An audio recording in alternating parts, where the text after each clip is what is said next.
Hey guys, before we get into the actual gameplay and the little guide for the Ogre, I just want to go over a few things, one being the gear that I use, so you guys aren't curious on what exactly I used, and one thing to point out, which is Tractor Cannon. Now, you're going to see a lot of these clips and see Tractor Cannon in them. I just want to point out, for the sake of console players, you do not have to use this gun to get the 1 phases or 2 phases, whatever it may be. This is just more of like a, hey, I can use it, I like comboing off, so I'm going to kind of thing, especially on PC where load times aren't as bad. So, for example, you're going to see me use Tractor Cannon and then switch to Legend of Acrius.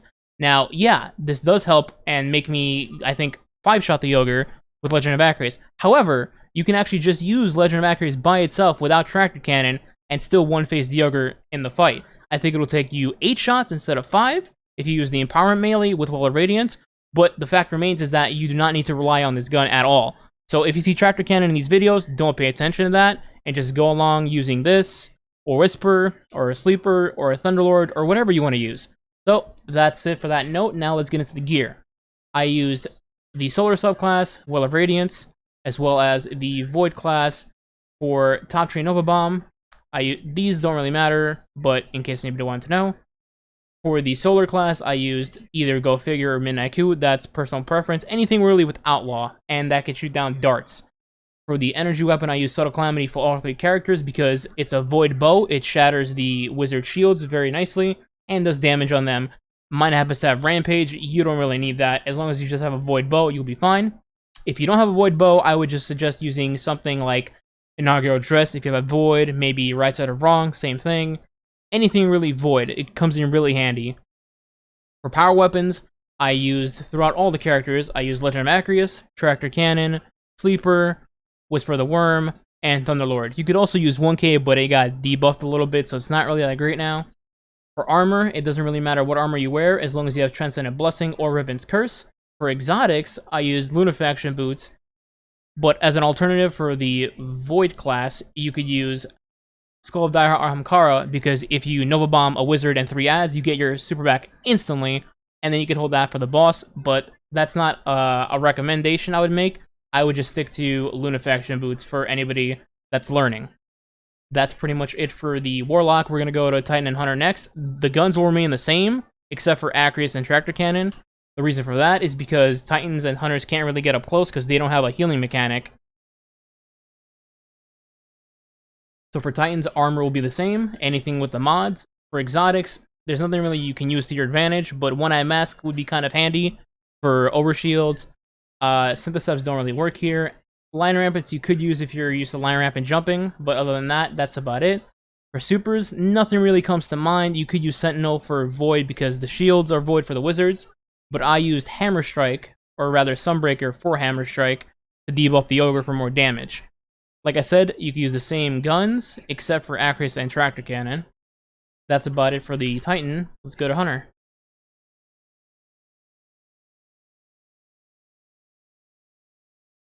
Finally, for Hunter, I would use either Golden Gun or Night Stalker.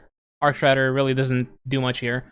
So if you're using Night Stalker, which I know some people like because of the invis for the safety, that's fine. But me personally, I would use Golden Gun because it does massive damage with Celestial Nighthawk, especially after this new patch where it got a buff. So again, mods for armor, doesn't matter which armor, and then run Celestial Nighthawk. Guns are the same as the Warlock and Titan, like I mentioned. Sorry, one last thing. So what you're going to see for the Warlock in terms of me talking about positioning and tips, just apply that to the Titan and the Hunter as well, because positioning is really the same for all 3. Alright, let's go. What's up, guys? I've been getting this request a lot regarding the Ogre fight and the Shattered Throne. People seem to have issue soloing it, or at least getting to the DPS phase, so I thought I'd do a little video to show some tips, show some optimal strats, things like that. So I'm just going to go on with this and show you what a normal run looks like, and then after that I'll show you the actual damage phase for all 3 classes. So to start, what you want to do is you want to use the walls to your advantage. I'm sure that's pretty obvious to some people, but what I mean exactly is you using the edges of these pillars, because if you use, like, let's say the close edge here, the Ogre can actually hit you, which is obviously not optimal. The other thing is, the wizards in the room will rotate depending on what corner you're on. And you can use this to your advantage, because if you're on a certain corner, the wizard, let's say on this end, right here at the front, will have to rotate to the opposite side, then giving you the opportunity to hit this wizard, like so. Well, he's immune on the goblin right now, but as you can see, I'm hitting him. And then, let's say, for example, I'm sitting here, and I'm on this wizard. This will force the wizard on the front to start aggroing this way, like so. And you can either take a free shot, like that, or you can go over here, and then try to take aim on the wizard on the far left. And basically you use this positioning to kind of pick things off in the room. As you can see, I'm using a void bow, because one, it's void, so it cracks their shields and does additional damage. And on top of that, bows can map like this across the map, so I don't have to worry about aiming a hand cannon or a pulse across the map and doing like 12 damage.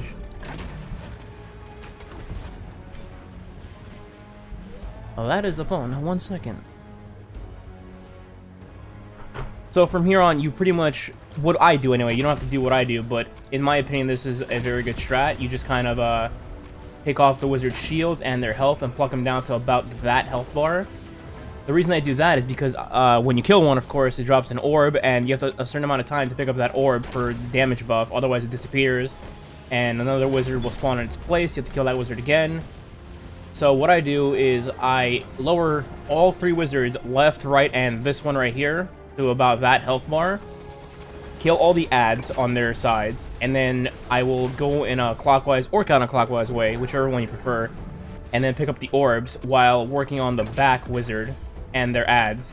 And with the 40-second timer that you have, you can do everything within that time limit, pick up a new orb, refresh your timer, and then have the entire room clear and ready for damage phase. Okay, well, so we're just gonna leave that wizard there.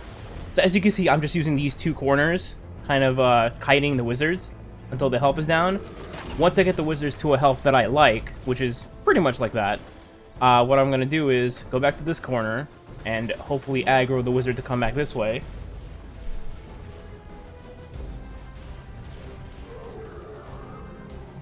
Come on. Okay, so what I do now is I see the wizard over there, and I go to the left side and potentially dodge any damage or ogre spam in that instance. And from here on, you just kind of gotta kite this wizard, and hopefully this one's a little annoying in my opinion because he floats between like this pillar right here, so it's not very easy to hit him on the ground. So I typically just jump on this little platform.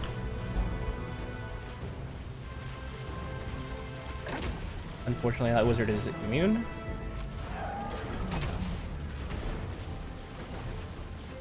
So you see the wizard's back here right now, so what I do is hide about right here, force him to move over there, then I can move back here, and once again hit this wizard.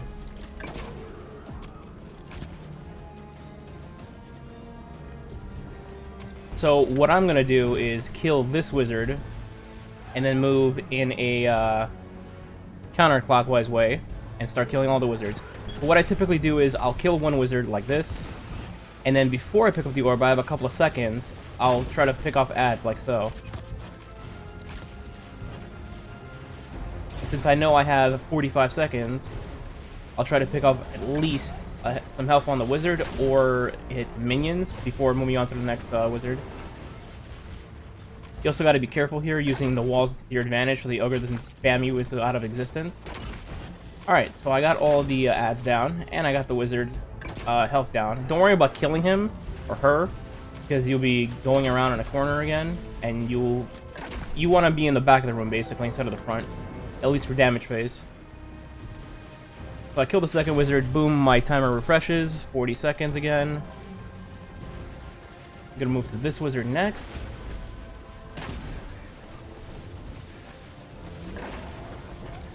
By the way, I would definitely highly recommend using a void bow. That is definitely the #1 weapon in my opinion, outside of the damage phase of the ogre itself, of course. You see, the wizard's pretty damn low by now. I can just pick up this orb, continue to shoot him. Bam, it's dead. Alright, and once I get this orb, then it will be time for damage phase, or this ogre would just kill me. Alright, so what I do is I pick one of these two in the back, because there's no adds. The adds spawn over there in the front now. You guys can use Whisper or whatever or Sleeper, whatever you're comfortable with. I'm going with a new little strat I want to try out. I'm going to go bam. Alright, where are the darts? There's the dart.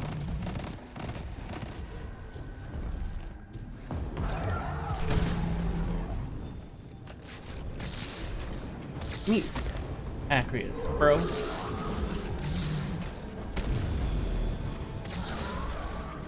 And the ogre's dead.